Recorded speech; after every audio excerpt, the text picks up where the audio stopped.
या पद्धतीचं कलंकित करायचा अधिकार संविधानिक पदावर बसलेल्या लोकांना नाही. त्यामुळे त्याच्यामुळे त्याच्या त्याच्यामुळे या सगळ्या परिस्थितीमध्ये अशा पद्धतीचं वक्तव्य करणं आणि ते महाराष्ट्राच्या भूमीवर करणं, गुजराती नेत्यांना खुश करण्यासाठी या पद्धतीचं वक्तव्य करणं हे बरोबर नाही.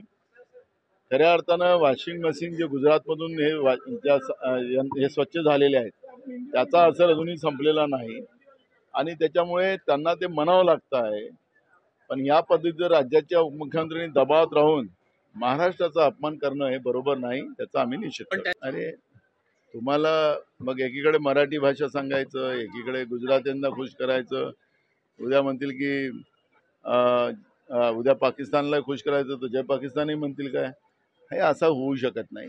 महाराष्ट्रामध्ये कितीही असेल तरी आम्ही आमच्या विधानसभेतही ते स्वतः उपमुख्यमंत्री आहेत त्याच्यामुळे तिथेही आम्ही महाराष्ट्राचा जयघोष करतो.